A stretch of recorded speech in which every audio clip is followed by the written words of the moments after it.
We can now. Great. All right. So good morning, everyone, and thank you for joining today's session on how to target Chinese travelers. My name is Michaela, and I'm based here in Beijing. I'm the marketing director of Dragon Trail Interactive, which is a digital marketing agency specialized in travel.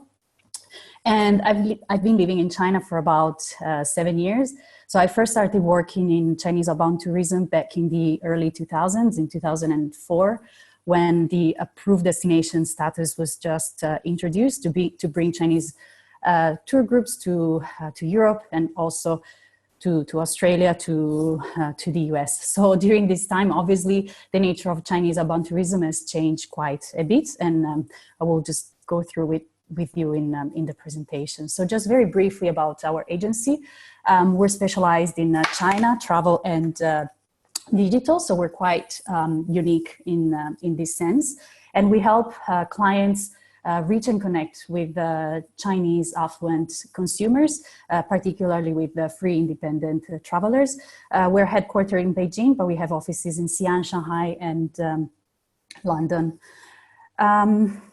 Most of our clients come from different verticals from the travel industry. So we work with the national tourism boards. One of the earliest clients is Destination Canada. We've been working with them since the start in 2009, but also with a few European clients, the Tourism Board of Spain, Visit Europe, Thailand, as well as with individual hotels such as Atlantis, the Palm Dubai, and hotel groups, small luxury hotels and preferred hotels.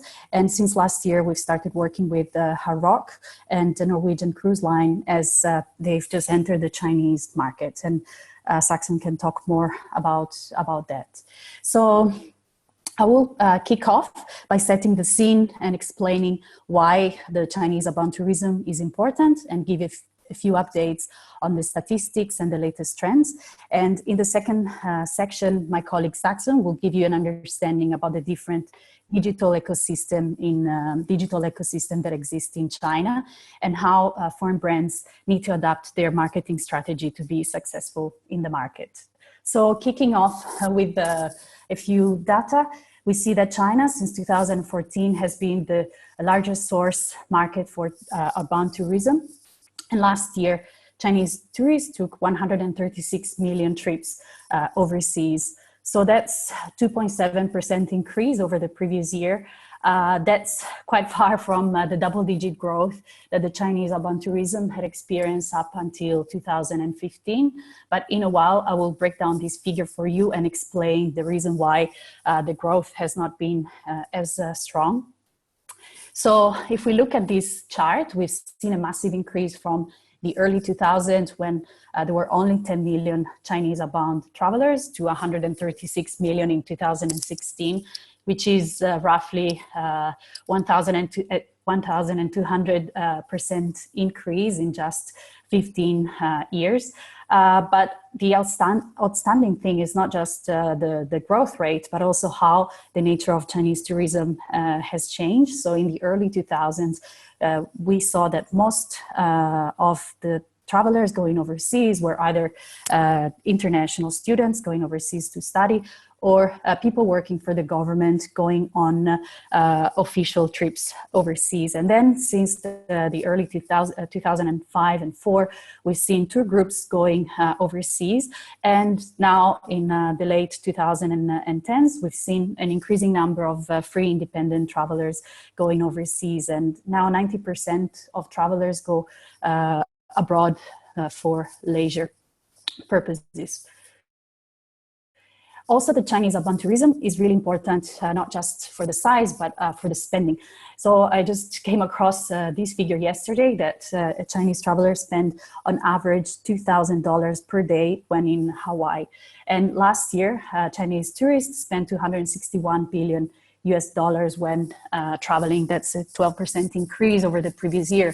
And that's double the amount that American tourists spend when traveling overseas.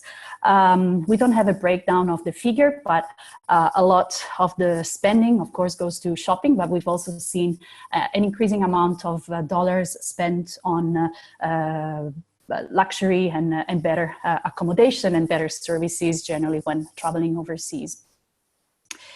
So if we look into the future, by 2020, it is predicted that there will be 200 million Chinese travelers, and we're on track to reach this figure. Also, we see an enormous potential if we think that only 55% of Chinese citizens have a passport. So there is a whole part of the population that, as they will become wealthier, they will be able to afford traveling international. If we break down where Chinese travelers go to, we see that 90% still travel to Asian destination as well as within Greater China. And by Greater China, we mean Hong Kong, Macau, and Taiwan. And only 10% travel to long-haul destinations. So that is Europe, the Americas, Oceania, and Africa, and so forth. But again, in a while, we will see how this is also changing quite rapidly. So in 2016, for the first time, we've seen a greater number of Chinese tourists traveling to the rest of the world rather than the traditional outbound destinations of Greater China. So if we look at the figures, 70 million travel to the rest of the world and 66 to Greater China. So the rest of the world travels to the rest of the world increased by nearly 12%, whereas to Greater China, they've experienced a decrease by 5%. Again, this is because of a large different reasons. We see more mature Chinese travelers who want to venture out beyond Greater China. So traditionally, Greater China is the first destination where inexperienced Chinese travelers go to because of the familiarity of the language. And as they move up in the travel ladder, we see them traveling then to Asian destinations because they're closer in terms of distance, but also in terms of culture. And then as the travelers mature, they move on to Europe and to the USA. If we look at the most popular destinations for 2016, we see, not surprising, Hong Kong and Macau still being there as the main destinations, although we can note a decrease in a percentage over the previous year. And really the big winners of last year were destinations in Asia, such as Thailand, which for a long time has been a popular destination, as well as South Korea and Japan. The increase are due to a number of reasons, to the proximity, of course, but also the strong RMB up until the beginning, up until last year. So, the reason for the traveling abroad was shopping in Japan and South Korea, as well as good visa policies introduced by Japan with the introduction of a 10-year visa, as well as the visa-free policy in the southern island of Jeju in South Korea. Also, as big winners, we've seen destinations such as Vietnam, 60%, whereas European destination received a decrease in visitors because of the terrorist attacks. So safety is one of the main concerns of Chinese travelers, but they're also very resilient. So we've seen Chinese tourists going to Europe picking up already from Chinese New Year, and Europe is supposed to grow by 10-11% this year. Another interesting trend has been the growth of smaller and more niche destinations such as Israel and Peru. They've both enjoyed a 60% increase. And this is thanks to more direct connections, as well as the interest in more mature travelers to go to more niche and more novel destinations. If we look at the future destinations, we see Hong Kong still coming up on top. But again, the nature of the visits to Hong Kong is changing. If people used to go for a 3-4 day visit to Hong Kong, now we see people just going for the weekend or stopping in Hong Kong on their way to long-haul destinations and just going for shopping purposes. Among the top destinations, we still see Asian countries such as Singapore, Thailand, Japan, but we also see the usual suspects, popular tourist destinations such as Australia, France, and Italy. Among the reasons for traveling abroad, we see a short-time flight and good shopping experience coming in as the most important reasons. But nature and hikes has received the most overall votes from tourists surveyed by HSBC in August of 2016. So we've seen an increasing interest of Chinese tourists to experience outdoor activities when traveling overseas, and also seeing their vacations as an escape from the busy city life of Chinese cities and an escape from the pollution. And in fact, C-Trip released a report towards the end of last year indicating that there is a strong correlation between the polluted winter months and the booking to pristine and clean destinations. If we look at where Chinese tourists come from, we see that they're mostly from the coastal areas, mostly from first-tier cities such as Beijing, Shanghai, and Guangzhou, and you will see those areas highlighted in orange. Not surprisingly, these are the wealthier areas, the wealthier provinces of China.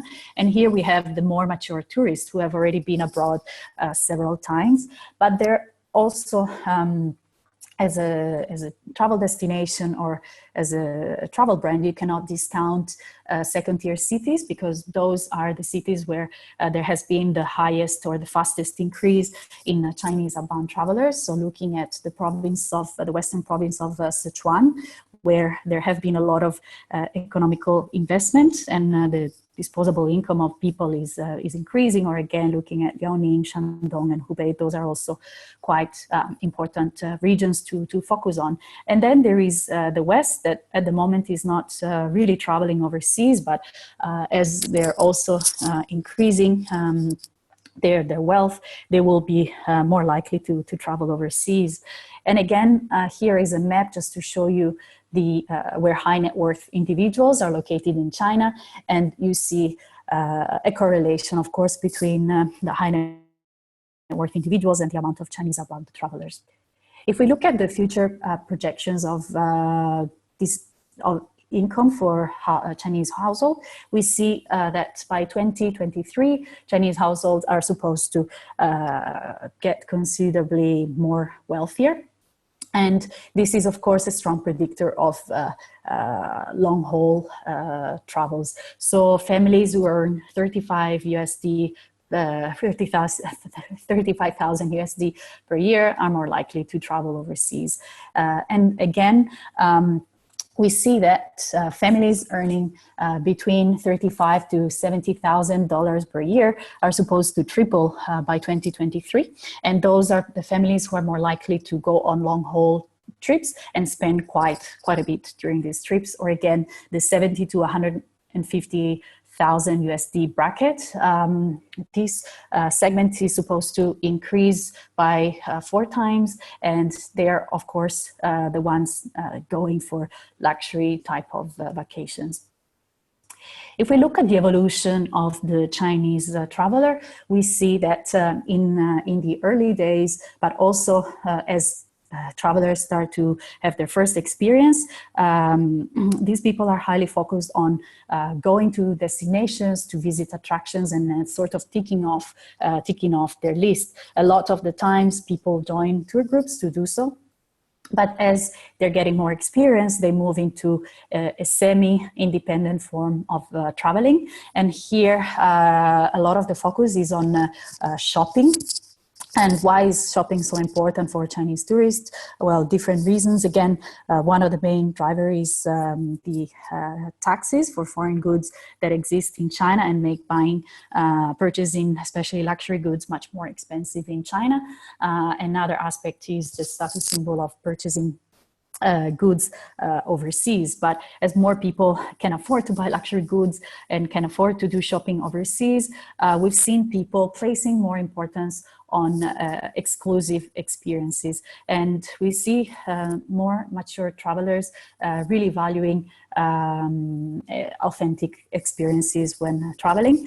Also, this trend is being driven by Chinese millennials, and this is a really important phenomenon.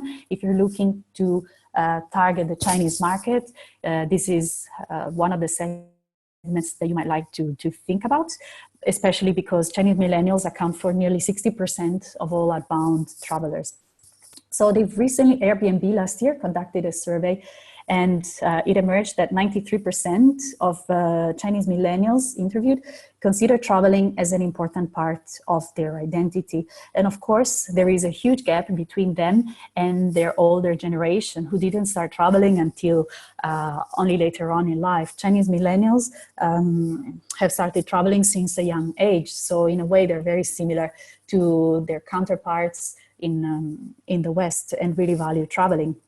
And actually, if we look at the graph to the right, Chinese millennials were asked what items they would spend their money on in the next 5 years. And we see traveling coming in first ahead of purchasing a home, purchasing a car, and paying off debt. Again, the reason for this is that a lot of the times, just came across some research the other day saying that Chinese parents normally help their Chinese children to buy a home, and often Chinese students don't come out of university with a huge debt, so they can have a lot of their disposable income to spend on traveling. Also, the Chinese millennials are extremely tech savvy, and they're always online. So 50% of all internet users in China are Chinese millennials. And by Chinese millennials, I mean, there's different definitions, but it's normally the age group going from 18 to the early 30s. Also, they're extremely connected. They're always on social media, and they're much more willing to share their experiences online than their Western peers. And lastly, I will finish off my presentation by re-emphasizing how it is important for Chinese millennials to live authentic and unique experiences. So again, this is part of a survey conducted by Airbnb last year. And we see that Chinese travelers, Chinese millennials value going to a place and living like a local much more than their American and UK counterparts. Also, they value much more a unique travel experience and having an adventure when they go traveling. So this is the end of my presentation, and you're welcome to ask any questions during the Q&A. And I will now leave it up to Saxon to go into the digital landscape.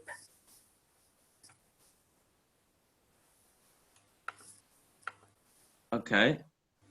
Sorry, Michaela, are you sharing my presentation or am I doing it? You can do it, right? I'll share it. I'll share mine. Yeah. I'll share. I'll stop share. Yeah. So can everyone see my screen? Yes. Yes. Okay, great. So I'm going to jump in pretty quickly. I think we've already had a bit of an introduction to us ourselves and also Dragon Trail. I just want to emphasize, I guess, that I'm going to give a pretty brief kind of overview. And then I want to kind of focus on, you know, doing business development in Dragon Trail, how I kind of have applied some of these learnings with some of our clients. So, you know, we're working with different clients, some that are established in the market, bigger clients, and then some smaller clients, and also clients that are entering the market for the first time. So instead of rehashing too much of those big picture things, I want to give some actionable insights to you guys. So on this first slide here, this is a bit of a gold mine for marketers in China, and hopefully other places as well. You know, this is the slide that you go to when you want to show your boss that, you know, in a pitch that, you know, you need to be in China, and these are all the kinds of crazy things that are happening every minute. There's a huge amount of data that's being sent around every 60 seconds in China on WeChat, Weibo, and multiple other platforms. It's kind of dizzying to sort of really think about how much is going on. But today I'm going to focus a little bit more on the social platforms. So particularly WeChat and Weibo, which you can see there with some of the stats. These stats are already out of date. You know, they're a year old. So these numbers will be bigger in 2017. I think if you walk away from this webinar, like the key thing in terms of digital and marketing in China is mobile. You know, it's mobile. You know, China is absolutely a mobile first market. It overtook PC as kind of the key device back in 2014, and it hasn't looked back. I mean, as a practical kind of example from our perspective, I mean, we manage quite a lot of tourism brand websites, and generally we see 60 to 70% of the website traffic is on mobile. So when you add to that, WeChat, China's mega social platform, which is specifically designed for mobile, what you really have to take away is you must think of mobile first. I've got a couple of slides here just showing you kind of the significance of some of the channels that the Chinese tourists are using. So before they're going, these are the kind of platforms that you can target. So you see that booking sites, social review sites, these kinds of things all play a role in the path to purchase. And on the next slide, when they come home, there are platforms that are really important for user-generated content. So when they want to boast and brag and share their experiences, they're going to these platforms, and you can see that Weibo and WeChat, which I'm going to get into, are really significant there. So now I'm going to get into some of the platforms. Sorry, that was a really brief overview, very brief. So we can talk more in the Twitter chat, and also you can reach out to us independently. We'll have our contact details available. I think there's too much to go through to get everything granular in that space, but let's get a little bit more granular with these platforms. So this is a bit of an overview of some emerging platforms before I get into WeChat and Weibo. We're seeing a big proliferation in video in China. I think that's following the West, but probably faster. Live streaming is really, really hot right now. So that's something to think about, especially for bigger brands. And then there is a proliferation of kind of travel media on the social channels. So they're kind of called, Zoomeiti is one of the ways to say it in Chinese, so kind of self-media. There are a bunch of people that are kind of quitting journalism and going and opening up kind of travel specific or other kinds of media accounts on platforms like WeChat and then monetizing those platforms as well. I'm not going to get into a big discussion about these platforms today. We just don't have time. So I think I'm going to drill down into WeChat and Weibo, as I said. But again, we can talk about this in the chat or afterwards. So the first one I want to look at quickly is Sina Weibo. So Weibo is, I think some of you already know this, is kind of is China's answer to Twitter. You can see it's still continuing to grow. I mean, there has been some talk in China that it's kind of peaked, but actually the statistics prove that wrong. It's still growing. I think what we think about Weibo right now in Dragon Trail in 2017, I think it has a few strengths. So it's really good for user-generated content. So that kind of personalized tweet structure with, a lot of ability to upload pictures and videos of your trip. You can post it up quickly to your friends and followers. That's a great thing for marketers to take advantage of or encourage. Because of that, I think it's also a really great platform to leverage influencers or KOLs. So KOLs have amassed big followings on the platform, and they can launch a series of tweets with pictures, videos while on a fam trip at your destination.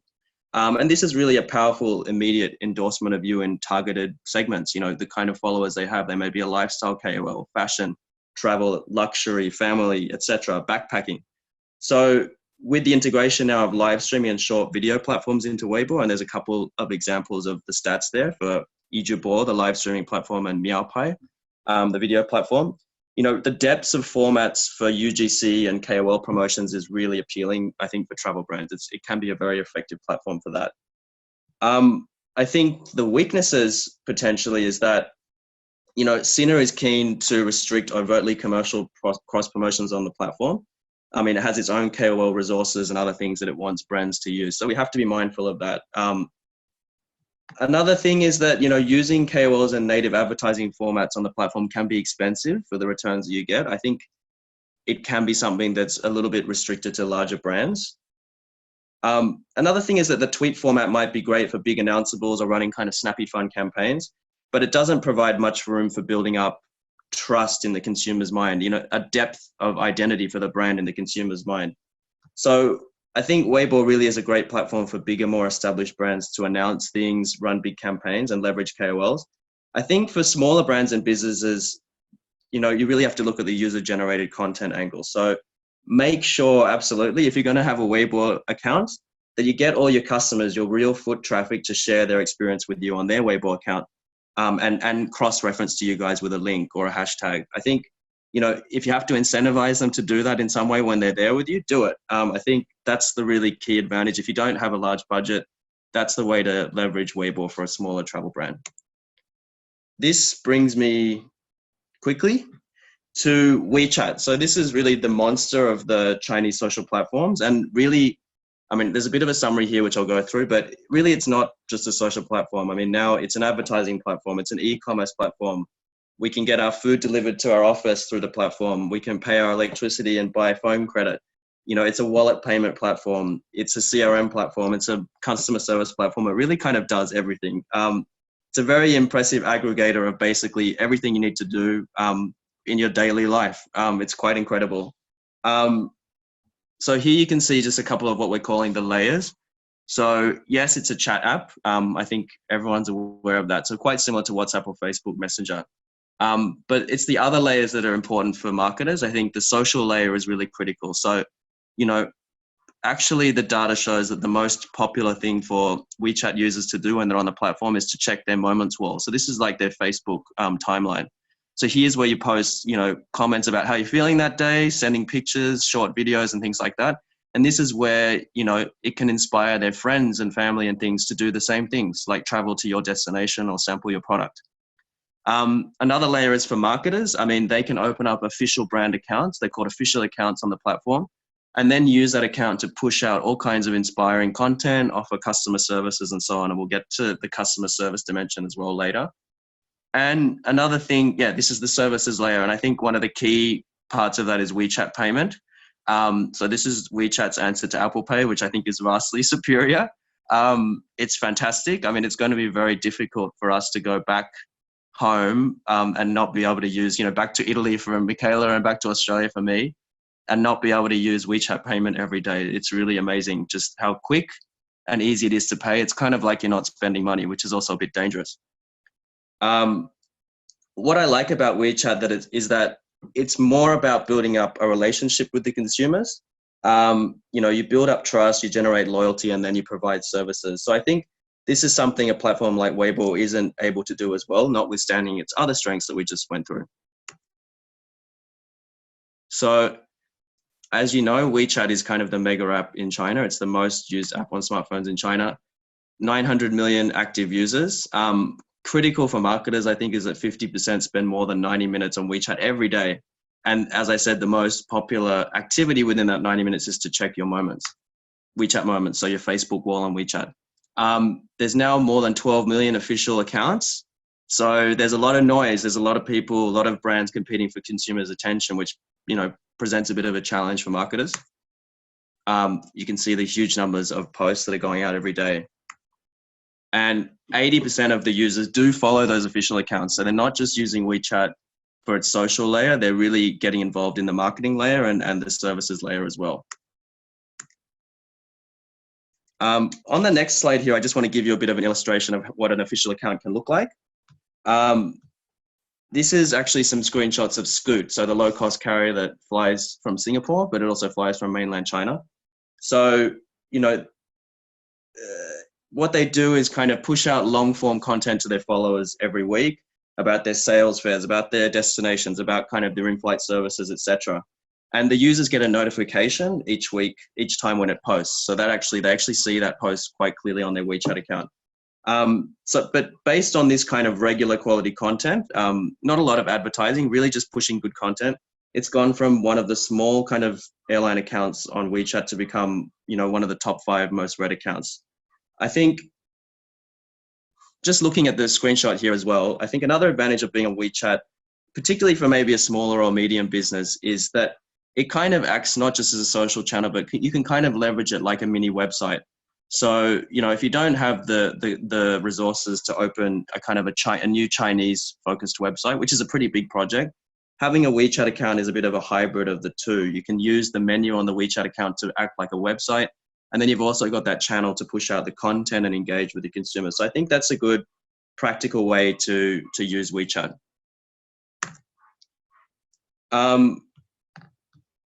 Standing out on WeChat, as we said, with 12 million public accounts is a challenge. I just want to go through a couple of different, you know, general categories of how to do that. So on this slide here, we're talking about content. And I think on any social platform, content is number one, whether you're a big brand or a small brand.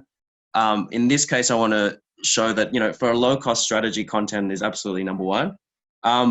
one thing I want to kind of emphasize, and maybe my boss would kill me for this, is that yes, Chinese consumers have different tastes and different kind of consumer habits, but that's not to say that they're utterly distinct from kind of the people that you're working with, your consumers that you're working with in the States or Australia and things like that. I think, you know, you really need to know your brand well and your value proposition that you want to communicate to any consumer. And then really it's about kind of tweaking that for some of the different tastes and aspirations of Chinese consumers. So for example, on the left, we have some really amazing, beautiful visual content that Canada pushed out that was very popular, you know, which I think would be popular in any market. But then, you know, in the middle and on the right, we have some examples. Again, one is from Canada. So this was a story that Destination Canada pushed out on kind of acts of generosity and philanthropy in Canada. And this was a huge success as well. You know, this kind of human interest angle, which I think, you know, is something to consider for tourism brands. How do you kind of go beyond top 10 this, top 5 that, and actually turn your WeChat account into a channel that people want to read because it's a great insight into the culture of a place and living like a local in that place. Just next to that is an article about Zurich. So, you know, not a huge tourist destination for Chinese yet, potentially, but, you know, relatively small city. And, you know, when a report came out about the most expensive cities in the world, you know, they ran some content kind of talking about Zurich because Zurich was unfortunate enough to be number one. And, you know, maybe that's a disincentive for a Chinese tourist to go to Zurich, but actually it was a huge talking point online because I think one of those kind of issues for younger Chinese people in particular is how to struggle with affording insanely expensive property, just like some people in Australia are experiencing at the moment. I think even on a worse scale. And the kind of financial setup of their early life, you know, getting married, the expectation that they should buy a property, things like that. So it was a great kind of story to kind of capture that aspirational interest of Chinese consumers. Just on the far right, there's a second kind of low-cost strategy. WeChat really focuses on the QR code, which seems a little bit dated, I think, in other contexts. But I think here it's ubiquitous. I mean, and it's a great way to kind of convert offline traffic into your online channels. So for smaller brands, I think that are receiving some foot traffic of Chinese already in Australia, in the States, etc. You know, get your QR code there. If you've got a WeChat account, get your QR code there. Get them to follow your account. Hopefully, you know, incentivize them to share some experience about you as well on their WeChat wall. Jumping to sort of higher cost, I guess, solutions, you know, bigger ticket solutions. Mobile gaming is really big in China. So a lot of big brands kind of produce kind of cool video and gaming type campaigns that get pushed out onto the platform. So on the left here, you can see a sample from Norwegian Cruise Line, where, you know, the developers created a campaign where two kind of Chinese people, or two consumers, sorry, need to take their phones and kind of interact the phones together. So hold them together to then see Norwegian's new ship kind of sailing to China. So it kind of sailed across the screen in a seamless way. And then that was attached to a campaign call to action as well. So it's just a way to kind of, you know, anchor a campaign with kind of, let's say, a kind of turbocharged kind of content that's probably more likely to be shared because it's cooler. It's not, you know, a strategic thing per se. I think that comes with how you structure your campaigns and your promotional channels and things like that. But it is a cool way to stand out. WeChat also, you can also leverage KOLs on WeChat. So just like Weibo, there are a bunch of cool people in China that have amassed a following on their WeChat accounts. This example in the middle is a Tourism Australia KOL campaign. So Tourism Australia is pretty active in that space, inviting kind of influential Chinese people from WeChat and Weibo to create videos and travel around Australia and really show off, you know, a really active kind of immediate experience that they're having in Australia. And a third way to stand out, you know, is WeChat advertising. So there is a native advertising format on the platform. There are different options you can choose. This sample shows an advertisement that Los Angeles put out on, that's a WeChat Moments advertisement. So as I said earlier, WeChat Moments is kind of the most important function on WeChat. It's the one that the most consumers use in that 90 minutes that they're using WeChat every day. So you get a lot of exposure, a lot of eyes on these kind of advertisements. And the back end of the platform enables you to target those ads to kind of different consumer segments based on age, education, interests, and so on. I'm probably moving a little bit fast, but I want to then go into a little bit on beyond marketing on WeChat, what else is it capable of doing? And we talked earlier about WeChat, the different layers, and one of those layers is offering services. So WeChat payment, as I said, is kind of the number one of these. It's got over 600 million registered users. I tried to find an up-to-date figure on the amount of money that's being processed through the platform in the last 12 months. I haven't found it yet, but when I do, I'm going to send it around. It would be a dizzying amount of money in the billions, probably.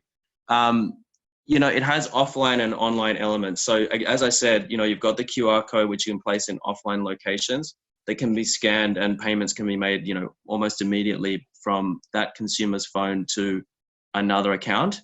So an example of that in Australia is, I believe, Skybus. So these are the express buses from Melbourne Airport into the city now offer WeChat payment for cross-border payments. So actually, working with a local third-party provider, Chinese consumers are able to scan a QR code and pay in RMB. It's cleared and converted in the back end, and then the payment is received by the local business in Australian dollars or whatever the local currency is. So that's a big advance that's happening now. I think the majority of WeChat payment is still a mainland China solution, but it's moving and growing globally with different partners that Tencent, the parent company of WeChat, is working with in different countries. So it's definitely arrived in Australia and will proliferate, I'm sure. And it's also in Europe and the United States and other regions around the world.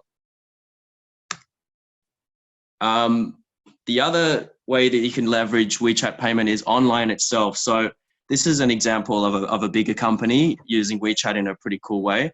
So AirAsia on their WeChat account have a very prominent kind of button to go through to a special WeChat booking system. So you go in there and you select your flights, you select your dates, etc., like you normally would when you're making a flight booking. It's all inside the WeChat environment, so it's very fast and reliable. And then you can pay for your ticket with WeChat payment.